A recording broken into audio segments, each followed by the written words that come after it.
आप सभी के हृदय में विराजमान परमात्मा को मेरी राम राम। शहर में रहने वाला पढ़ा लिखा समझदार बुद्धिजीवी जब बारिश हो रही होती है तो कहता है रेन आ रही है, रेन गिर रही है, तब वो रेन शब्द का इस्तेमाल करता है। गांव का देहाती ग्रामीण सहज सीधा साधा व्यक्ति किसान आसमान की ओर देखता है, धन्यवाद भरे हाथ आकाश की ओर उठाता है और बड़े भाव से कहता है राम बरस रहा है। बरसती हुई इन जल की फुहारों के लिए उसके भीतर कोई पुकार उठता है कि राम बरस रहा है। और सच में यह बरसता हुआ जल राम ही तो है, यह जल तत्व राम ही तो है।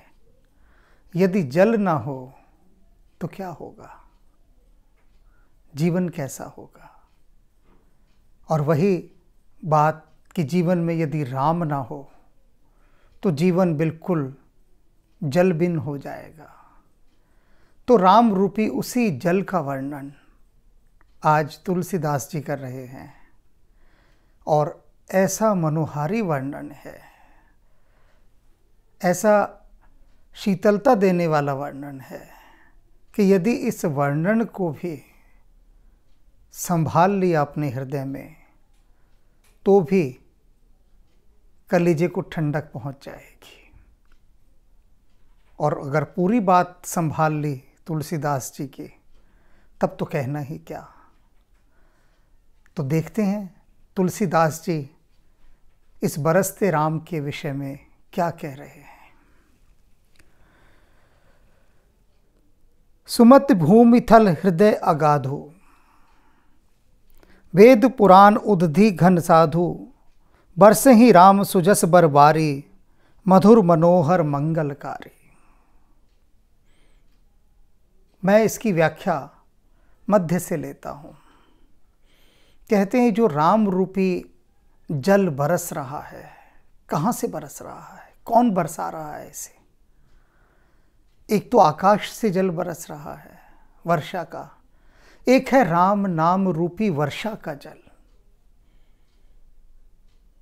तो वर्षा को तो मेघ गिराते हैं, बारिश जब आती है बादलों से पानी गिरता है, लेकिन ये राम नाम रूपी जल कौन से बादलों से गिरता है, वे कौन से बादल हैं, उनकी क्या विशेषता है। तो कहते हैं तुलसीदास जी, वेद पुराण उदधि घन साधु। घन साधु, वो जो घन है, वो जो बादल हैं, कौन है? साधु जन, संत जन। संतों के मुख से ये राम नाम रूपी जल की वर्षा होती है। वे ही इस जल को बरसाने वाले जलधर हैं, मेघ हैं, जो इस धरती को, जनमानस के हृदय को राम नाम की वर्षा से तृप्त करते हैं। तो ये तो मेघ बताए। अब मेघों की बुद्धि कैसी है, इन मेघों का हृदय कैसा है, इस पर तुलसीदास जी हमारा ध्यान आकर्षित करते हैं कि सुनो, वे संत जो आपको राम नाम रूपी वर्षा में स्नान कराते हैं, वो मेघ के समान संत, उनकी बुद्धि कैसी है ये सुनो पहले। सुमति बुद्धि भूमि, उनकी जो बुद्धि रूपी भूमि है वो बहुत सुंदर है, बहुत ही सुंदर, सद्गुणों से भरी हुई। सुमति, अच्छी मति है, संसार के कल्याण की भावना रखने वाली है, परोपकार की भावना से उनकी बुद्धि का श्रृंगार हुआ है, सुमति है उनकी। और उनकी जो भूमि है, भूमि थल हृदय अगाधु, और उनके हृदय की भूमि में एक बहुत बड़ा गहरा गड्ढा हो गया है। कहते हैं जो पर्वत होते हैं ना, जब वर्षा होती है वो सूखे के सूखे रह जाते हैं, लेकिन जो झीलें हैं वो भर जाती हैं क्योंकि झीलों में गड्ढा है। ऐसे ये बात कह रहे हैं कि जो संत जन हैं, सुंदर बुद्धि वाले हैं, और उनकी हृदय की भूमि में एक बहुत बड़ा गड्ढा है। गड्ढा प्रतीक है ग्राहकता का, रिसेप्टिविटी का, कुछ लेने का। गड्ढा गर्भ से ही बना है। गर्भ भी वह होता है जहाँ कुछ जीवन धारण होता है, जीव वहाँ पर एक धारणा करता है, अपनी स्थान प्राप्त करता है, ठहरता है। तो ये जो गड्ढा है उनके हृदय की भूमि पर, अब उस गड्ढे में क्या है? बुद्धि तो बहुत अच्छी हो गई, सुंदर, हृदय में बहुत बड़ा गड्ढा भी हो गया। अब उस झील के समान, झीलें सदा भरी रहती हैं ना, क्योंकि जो पर्वत हैं यहाँ पर पर्वतों को मूढ़ और मूर्खों के समान बताया गया है कि कितनी भी राम नाम की वर्षा हो, राम नाम के जल की एक बूंद उन पर नहीं ठहरेगी। पर्वत से सारा पानी लुढ़कता हुआ आ जाता है ना नीचे, कहाँ जाता है? सब झीलों में इकट्ठा होता है। जो गड्ढे हैं वे भर जाते हैं, क्योंकि गड्ढों में लेने की क्षमता है, ग्रहण करने की पात्रता है। तो पात्र में ही तो कुछ भरा जाता है ना, चिकने घड़े पे तो कुछ नहीं ठहरेगा। तो अब जो संतों का हृदय इस गड्ढे में क्या ठहरा हुआ है? वेद पुराण उदधि, जो वेद और पुराणों का सागर है, उस सागर का जल इनके हृदय में है। जितना भी ज्ञान है वेदों का, उपनिषदों का, इत्यादि शास्त्रों का, वेद वेदांग जितने भी हैं, उन सब का जो जल है वो सागर के समान उनके उस हृदय रूपी गड्ढे में ठहरा हुआ है। संतों को बहुत ज्ञान होता है, चाहे वे बेपढ़े लिखे हों, ये भी बात समझ लीजिए। और बेपढ़े लिखे में सबसे ऊपर दो जनों का नाम आता है, कबीरदास और रामकृष्ण परमहंस। मसी कागद छूहो नहीं, कलम गही नहीं हाथ। और कबीर वाणी आप पढ़कर देखिए जरा। कबीर साहब को, जो कि बेपढ़े लिखे अनपढ़ हैं, उन कबीर साहब को, उनकी साखियों को, उनके दोहों को, उनकी रचनाओं को पढ़ाने के लिए बड़े बड़े प्रोफेसर चाहिए होते हैं, जो अपना जीवन ज्ञान की खोज में खपा चुके सारा का सारा, और बड़ी बड़ी डॉक्टरेट की उपाधियां प्राप्त कर चुके, और न जाने कितने प्रकार के ज्ञानियों के तमगे उनकी छातियों पर लगे हैं।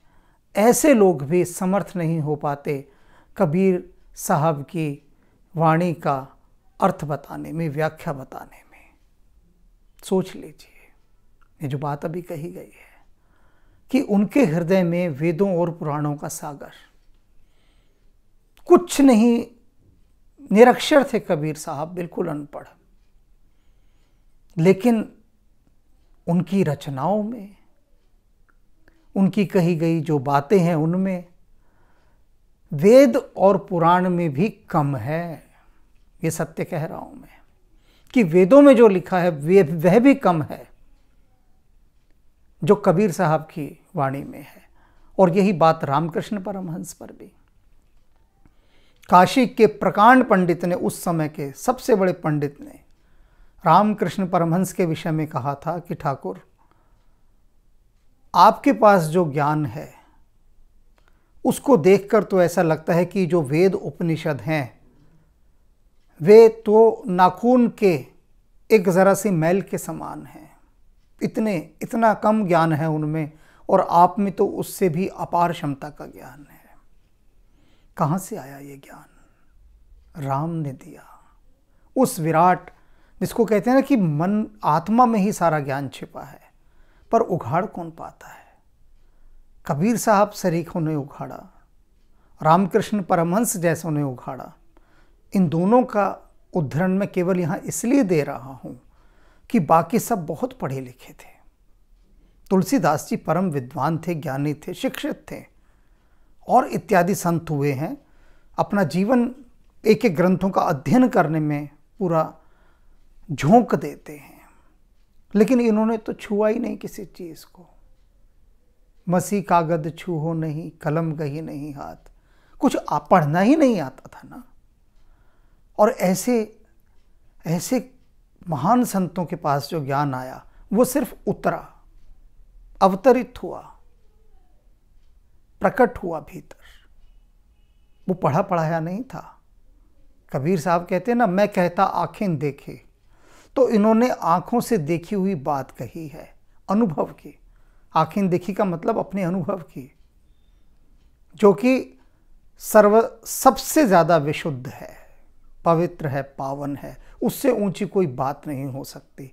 तो ऐसे ही संत मेघ के समान इस जनमानस के हृदय पर राम रूपी जल की वर्षा करते हैं और संसार को तृप्त करते हैं।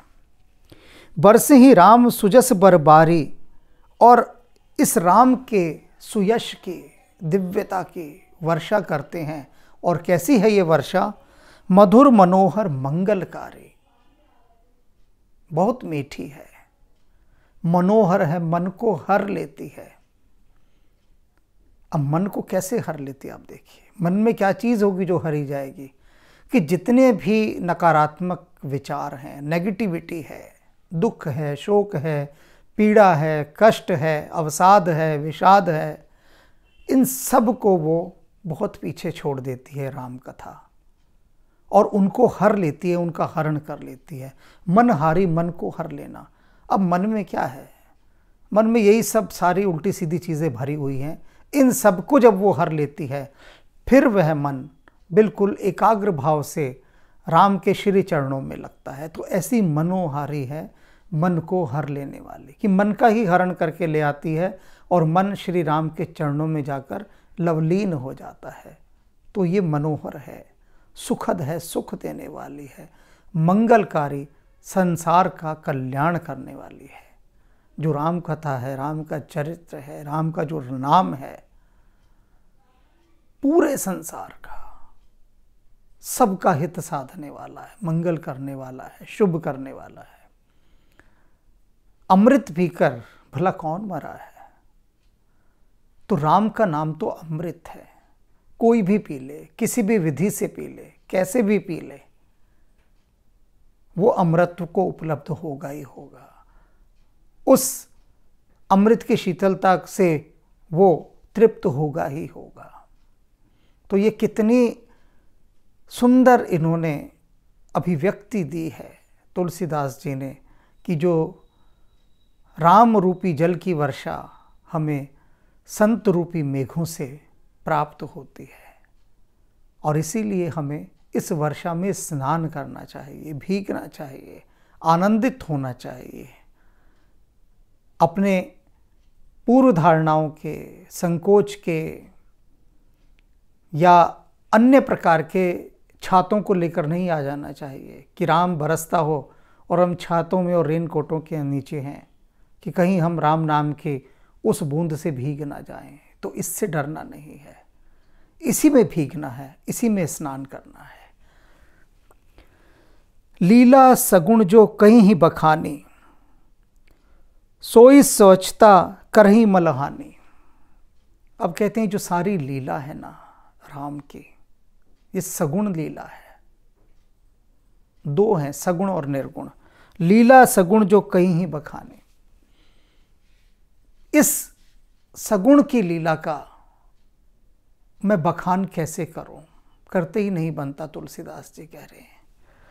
सोई स्वच्छता करही मलहानी, क्योंकि यही जो सगुण की कथा है राम की, सोई स्वच्छता, यही तो वास्तव में स्वच्छता है, स्वास्थ्य है। मल हानि, और यही मलों की हानि करती है, यानी जो भीतर के पाप हैं, दोष है, उनका नाश करती है। हानि माने नाश करना। सोई स्वच्छता कर ही मल हानि। कौन? ये जो सगुण की कथा है। अब सगुण की जो लीला है, इस पर ठहरिए आप। तुलसीदास जी ने यहाँ जो ये बात कह दी है, ये बात हमें आगे बढ़ने नहीं देगी। ऐसे बहुत सारे तुलसीदास जी ने ऐसे शब्दों का यहाँ पर चयन किया है कि जिनको हम चाहकर भी छोड़ नहीं सकते, उनकी गहन व्याख्या किए बिना आगे बढ़ नहीं सकते। यदि हम बढ़ जाते हैं तो इसका अर्थ है कि हमने रचना के साथ न्याय नहीं किया। जो बात तुलसीदास जी वास्तव में हमारे हृदयों में उतार देना चाहते थे, वे हम छोड़ गए और वो छोड़ना नहीं है हमें। ये जो सगुण लीला है, उस लीला पर यहाँ बातचीत होनी है। सगुण जो साकार में विश्वास रखते हैं, मूर्ति पूजक हैं, मूर्ति की पूजा करते हैं, उन सगुण की लीला बड़ी न्यारी है, समझी नहीं जा सकती। हमारे अनेक मित्र परिवार ऐसे हैं जिनके घर में लड्डू गोपाल की पूजा होती है, या भगवान राम के बाल रूप की पूजा होती है। अब वो लड्डू गोपाल की पूजा में क्या है कि बाल कृष्ण, भगवान कृष्ण के बचपन का रूप, जिसमें उनको बालक की तरह ही पूरा परिवार समझता है, अपने परिवार के एक सदस्य की तरह। छोटी सी प्रतिमा होती है भगवान कृष्ण के बचपन की, और सुबह उठकर उसको दातुन दी जाती है, जो भी स्नान कराया जाता है, वस्त्र बदले जाते हैं, पहनाया जाता है, फिर नाश्ता कराया जाता है, दोपहर का भोजन, रात का भोजन, और फिर समय आने पर उनका जन्मदिन भी मनाया जाता है।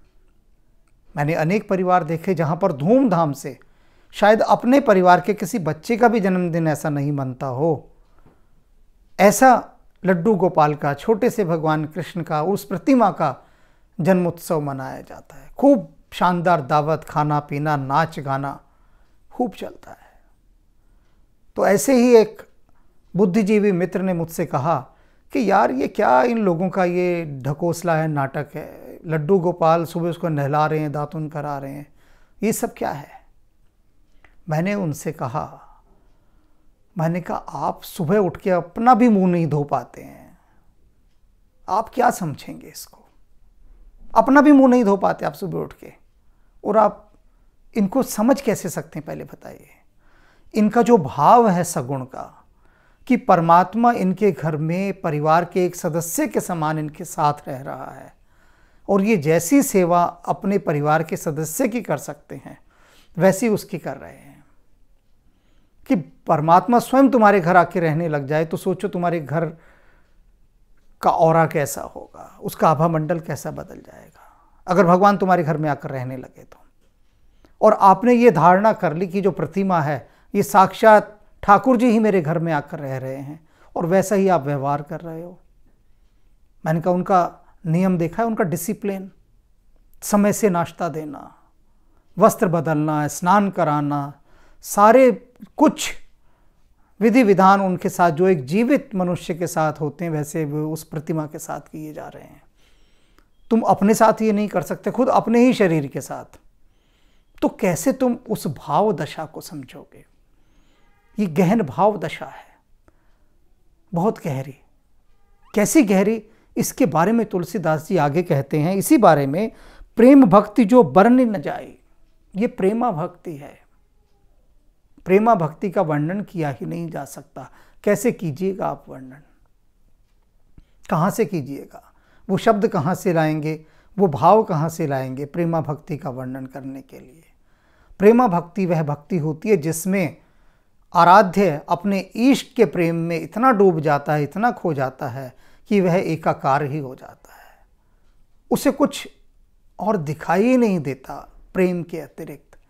जैसे मैंने अभी इन लड्डू गोपाल की बात की, ऐसे ही बाल रामचंद्र भगवान, जो भगवान के बाल रूप के प्रति प्रेम में पगे हुए हैं, उनका भी यही व्यवहार होता है कि भगवान राम को सुबह उठाएंगे, स्नान कराएंगे और उसके बाद उनका श्रृंगार करेंगे। सोचिए कितने आनंद की स्थिति होती है ये। उनके मन की दशा आप देखा कीजिए, मन की स्थिति, मन की उच्चता, उनके मन का आनंद, प्रसन्न मुख, और ये सारे जो रिचुअल्स वो करते हैं सोहे, ये सारे रीति रिवाज, उसको करते समय आप देखिए पूरा घर कैसा हो जाता है, एक दिव्यता से भर जाता है पूरा घर। पूरे घर में ऐसा लगता है कि जैसे कि दिवाली मन रही हो, रोज दिवाली, हर रोज दिवाली, हर रोज जन्माष्टमी। तो ऐसा सुंदर भाव वो सिर्फ सगुण में ही हो सकता है। निर्गुण में भी है वो भाव, लेकिन वो ठहरा हुआ है, बिल्कुल शांत। अब एक योगी है, आंख बंद किए तपस्या कर रहा है बस, वह भी उसी आनंद को उपलब्ध है, आनंद में कोई कमी नहीं है। भगवान बुद्ध ध्यानलीन बैठे हैं, भगवान महावीर हैं, इधर मीरा नाच रही है, महाप्रभु चैतन्य नाच रहे हैं। तो आप क्या कहिएगा कि मीरा और महाप्रभु ज़्यादा श्रेष्ठ हैं बनस्पत की बुद्ध और महावीर के? ऐसी बात नहीं है। फर्क सिर्फ इतना हुआ कि मीरा और महाप्रभु चैतन्य का जो भीतर का भाव था वो इतना अधिक गहरा गया, इतना अधिक अतिरेक में आ गया, इतना ओवरफ्लो हो गया कि वो नाचे बिना ठहर नहीं सका। और भगवान बुद्ध और महावीर ने उस नाच को भीतर ही ठहरा लिया। वो नाच वहाँ भी चल रहा है, लेकिन बुद्ध और महावीर के भीतर अंतर मन में गहरे में चल रहा है। अब उतनी गहराई की तो कोई था ही नहीं ले सकता, देख ही नहीं सकता, लेकिन महाप्रभु चैतन्य और मीरा को सब देख सकते हैं और उनके साथ नाच सकते हैं, झूम सकते हैं, आनंदित हो सकते हैं। बुद्ध और महावीर के साथ चलना सबके बस की बात नहीं। सबके क्या, किसी के बस की बात नहीं। 2-4 लोग बुद्ध और महावीर के साथ चल सकते हैं, वे ही लोग जो वीर हैं, महावीर हैं। लेकिन बाकी संसार के जो आम आदमी हैं, सहज लोग हैं, बिल्कुल आम इंसान हैं, साधारण लोग हैं, उनको तो मीरा का नाच और महाप्रभु चैतन्य का कीर्तन, इसमें ही रस आता है। तो इसकी महिमा कही ही नहीं जा सकती प्रेमा भक्ति की। प्रभु प्रेम भक्ति जो बरनी न जाई, सोई मधुरता सुशीतलाई। वो क्या है? वही मधुरता है, सुशीतलताई, वही सबसे अधिक ठंडक देने वाली चीज है। सुशीतलताई, शीतलता और उसके बाद भी सु, यानी बहुत ही अधिक कोमल, सुकोमल, ऐसी ठंडक देने वाली। कहते हैं ना कि कुछ ऐसा कर दो कि मेरे दिल को चैन आ जाए। तो जो दिल को करार, दिल को ठंडक, दिल को सुकून, दिल को चैन देने वाली बात है, मन को शांति से भर देने वाली बात है, वो बात इस प्रेमा भक्ति में है। सोई मधुरता, यही मधुरता है जीवन की, इससे बड़ी मधुरता कुछ नहीं है। क्या हो सकती है मधुरता? उदास, दुखी और गुमसुम से घर में क्या मधुरता होगी, बजाय कि उस घर में जहां कीर्तन हो रहा हो, भजन हो रहा हो, प्रभु के नाम का स्मरण किया जा रहा हो, नृत्य हो रहा हो, कीर्तन हो, संगीत हो, जहां हर समय एक उसके नाम की महफिल लगी हुई हो, वहीं तो मधुरता होगी और वहीं तो शीतलता होगी। आप देख लीजिए, जब भी आप किसी ऐसे स्थान पर जाते हैं जहां कीर्तन हो रहा होगा, तो आपका मन मयूर भी नाचने लगता है अपने आप। वो नाच उसे करना नहीं पड़ता, उस नाच के तार आपके भीतर के मन मयूर के साथ जुड़ जाते हैं और नाच आरंभ हो जाता है। तो इसीलिए कहते हैं किसी जो प्रेमा भक्ति है, जो सगुण भक्ति है, इसकी महिमा का वर्णन किया ही नहीं जा सकता। और यही सबसे अधिक मधुरता देने वाली है, शीतलता देने वाली है। सो जल सुकृत साल हित होई। अब ये कहते हैं ये जो जल है, राम रूपी जल, ये किसके लिए सबसे ज्यादा अमृत का काम करता है? सुकृत साल हित होए, जो अच्छे कामों रूपी धान है, अच्छे कार्य रूपी सुकृत रूपी धान, धान के खेत के लिए सबसे बड़ा प्राण जल होता है। इसका वर्णन मैंने पहले भी किया था कि सूखे धानों में पानी आ जाना, जैसे कि धान की फसल के लिए जो सबसे ज़्यादा उपयोगी चीज़ होती है वो होता है जल। तो कहते हैं जो अच्छे कार्य हैं, सुंदर कार्य, शुभ कार्य, ये समझ लो धान के खेत हैं। अब अच्छे काम कैसे होंगे? धान के खेत स्वस्थ और मजबूत लहराते हुए कब होंगे? जब उनमें जल आएगा। तो जो राम कथा रूपी जल है, ये जब इन सुंदर कार्यों के साथ जुड़ता है तो उनमें एक लहलाहट पैदा हो जाती है। जितने भी परोपकारी लोग हैं, सुंदर सुंदर कार्य कर रहे हैं इस धरती पर, हित साध रहे हैं संसार का, कैसे साध रहे हैं? इस राम नाम रूपी जो वर्षा का जल है, इससे वे शक्ति पाते हैं। राम से ही तो शक्ति पाकर ये बड़े बड़े काम कर पाते हैं, सुंदर कृत्य। तो ये जो सुंदर कृत्य हैं, ये धान के खेत हैं, और ये जो राम का जल है वो इन खेतों को सींच कर सारे संसार को तृप्त करता है। राम भगत जन जीवन सोए। और कहते हैं जो राम के जो भक्त हैं उनके लिए तो ये राम कथा जीवन है, उनका प्राण है। कहीं पर भी कोई राम के भक्तों को कष्ट आता है तो वो राम कथा के भीतर से ही अपना उपाय ढूंढ लेते हैं। कहीं भी कष्ट आया, कोई परेशानी आई, अनेक राम भक्त मैंने ऐसे देखे हैं। राम भक्त में यहां आप केवल राम का भक्त मत समझ लीजिएगा, भूल मत कर लीजिएगा। राम भक्त माने ईश्वर के भक्त, वे किसी के भी हो सकते हैं। भगवान शिव ने संसार के सभी देवी देवताओं को, सभी परमात्माओं के नाम का एक पूंजीभूत एक नाम दे दिया, राम। पहले कहा है तुलसीदास जी ने कि जितने भी संसार के देवी देवता हैं, हमारे 33 करोड़ लोग कहते हैं, 33 कोटि, करोड़ कह लो, श्रेणी में कोटि कह लो, ये एक अलग विषय है। पर कहने की बात यह है कि परमात्मा के नाम का एक नाम देना था तो शिव ने कहा राम। तो कहते हैं जो भक्तों का जो जीवन है ना, ये राम है। राम भगत जन जीवन सोए। कोई जीवन में संपत्ति छिन गई, धन छिन गया, कोई चिंता ही नहीं होती राम के भक्तों को। कहते हैं कोई बात नहीं, राम जी को भी तो चिंता नहीं हुई थी, उनका तो राजपाट तक छिन गया था, कोई फर्क नहीं पड़ता। जो राम के भक्त हैं, भाई उनसे उनका हक छीन ले तो कहते हैं कोई बात नहीं, भाई है ना, ले लिया तो कोई फर्क नहीं पड़ता, भाई नहीं तो लिया है। कहाँ से आए ये सब भाव उनके भीतर? राम कथा के भीतर से।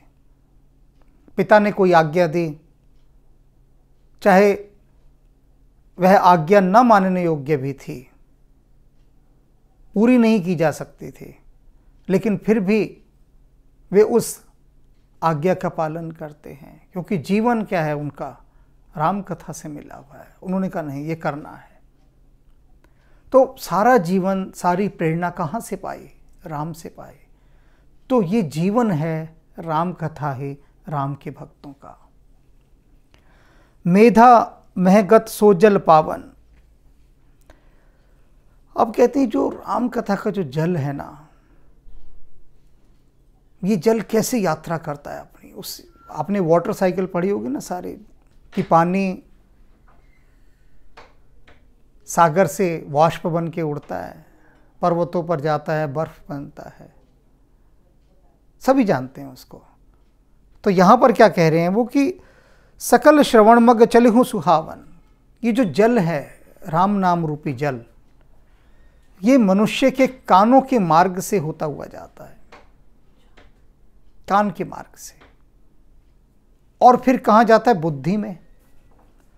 मेधा महगत सो जल पावन, और वहाँ से जाकर ये बुद्धि में जाता है, ये जल पावन जल, और बुद्धि को पवित्र करता है। ऐसे बुद्धि पवित्र नहीं होती। कानों से राम के नाम का श्रवण करेंगे, और उसके बाद क्या होता है? सकल श्रवण मग चलिहु सुहावन। मग माने रास्ता। उस सुहावने रास्ते से, कानों के मार्ग के उस सुहावने रास्ते से ये राम नाम का जल होता बुद्धि तक पहुंचता है। पावन जल।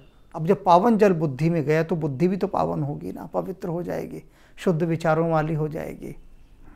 भरेहु सुमानस सुथल थिराना। और उसके बाद क्या होता है? जब चला गया बुद्धि में, तो बुद्धि से जाकर फिर ये हृदय में स्थित होता है, इकट्ठा होता है। भरेहु भर जाता है जाकर, सुमानस सुथल थिराना। मनुष्य के हृदय में जाकर वहाँ भर जाता है।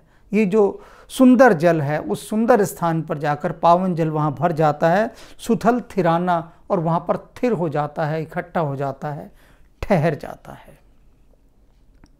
कहने का अभिप्राय क्या है कि कानों से आपने भगवान राम की कथा को सुना, सुनते सुनते वो कानों से आपकी बुद्धि तक पहुँचे, और बुद्धि में जाकर ये राम कथा रूपी जल, ये पावन जल आपकी बुद्धि को पवित्र कर गया, और उसके बाद बुद्धि ने उस जल को हृदय की ओर छोड़ दिया। हृदय में जाकर वह इकट्ठा हो गया सारा जल। अब जब हृदय में राम नाम रूपी जल इकट्ठा है तो पड़ गई ना कलेजे को ठंडक, आ गया ना करार सुकून कि हृदय में क्या है, राम नाम रूपी जल। सुखद शीत रुचि चारु चिराना, और जब हृदय में इकट्ठा हो गया वो जल तो फिर क्या हो गया, ये जो सुंदर जल है शीत ठंडक देने वाला है,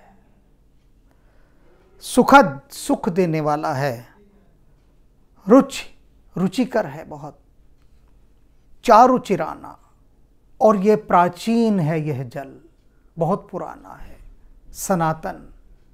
इसके माध्यम से क्या कहना चाह रहे हैं कि यह जो सनातन राम नाम रूपी जल है ये इतनी ठंडक देने वाला है, शीतलता देने वाला है, मधुरता देने वाला है, पुराना होने के बाद भी यह सदा नित्य नूतन है, सदा नित्य नूतन, शाश्वत है, सनातन है। ये महिमा है इस जल की। जैसे कि अब आप इसको दूसरी तरह से मैं आपको समझाता हूँ। एक घड़ा लीजिए और उस घड़े में पानी भर दीजिए। आपने देखा होगा जब जितनी अधिक गर्मी पड़ती है, लू चलती है, उतना अधिक घड़े का पानी ठंडा होता है। ये गर्मी, ये लू, ये क्या है, मुसीबतें, परेशानियां, दुख, कष्ट, और उस घड़े के अंदर आपने पानी भर दिया। तेज़ हवाएं चल रही हैं, गर्म हवाएं, जितनी गर्म हवा चलेगी उतना घड़े का पानी ठंडा होगा, उतना ज़्यादा। तो वो जो हृदय रूपी घड़ा है उसमें जो राम रूपी जल है वो आपको भी ठंडक दे रहा है, और जो आपके हृदय से उस जल को पिएगा वह भी ठंडक को प्राप्त होगा। जब आपके हृदय में राम रूपी वह सनातन शाश्वत जल है, पावन जल, तो आप किसी दूसरे को विष कैसे दे सकेंगे? दे ही नहीं सकते, आपकी मजबूरी है, क्योंकि आपके पास देने के लिए विष है ही नहीं। जो होगी आपके पास चीज़ वही तो देंगे ना।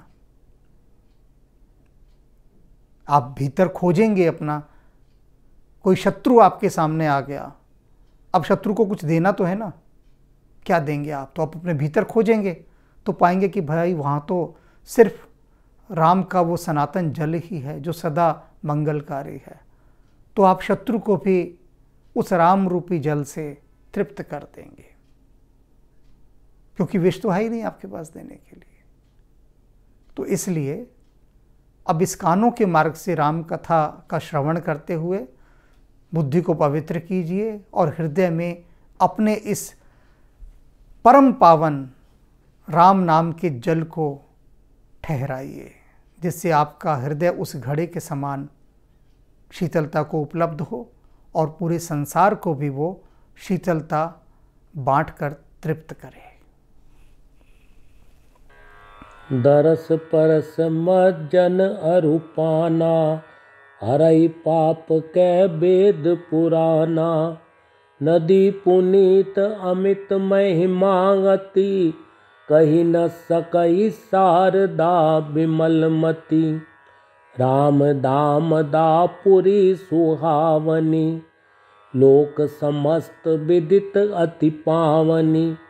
चारि खानि जग जीव अपारा, अवध तजे तनु नहीं संसारा। सब विधि पुरी मनोहर जानी, सकल सिद्धि प्रद मंगल खानी। विमल कथा कर कीन आरंबा, सुनत न साई काम मद दम्बा। रामचरित मानस एहि नामा, सुनत श्रवण पाई विश्रामा। मन करि विषय अनल बन जरई, होई सुखी जो एहि सर परई। रामचरित मानस मुनि भावन, बिरचेउ शंभु सुहावन पावन। त्रिविध दोष दुख दारिद दावन, कलि कुचालि कुलि कलुष नसावन। रचि महेश निज मानस राखा, पाई सुसमऊ शिवासन भाषा। ताते रामचरित मानस बर, धरऊ नाम हिय हेरि हरषि हर। कहु कथा सोहि सुखद सुहाई, सादर सुनऊ सुजन मन लाई। जस मानस जेहि विधि भयो, जग प्रचार जेहि हेतु। अब सोई कहूँ प्रसंग सब, सुमिर उमा वृषकेतु। कीनि प्रसन्न जेहि भांति भवानी, जेहि विधि शंकर कहा बखानी। सो सब हेतु कहब मैं गाई, कथा प्रबंध विचित्र बनाई। जेहि यह कथा सुनी नहीं होई, जनि आचरज करे सुनि सोई। कथा अलौकिक सुनहि जे ज्ञानी, नहीं आचरज करई अस जानी। राम कथा कै मिति जग नाही, असि प्रतीति तिनके मन माही। नाना भांति राम अवतारा, रामायण सतकोटि अपारा। कलप भेद हरि चरित सुहाए, भांति अनेक मुनि सन गाए। करई न संशय अस उर आनी, सुनय कथा सादर रति मानी। राम अनंत अनंत गुण, अमित कथा विस्तार।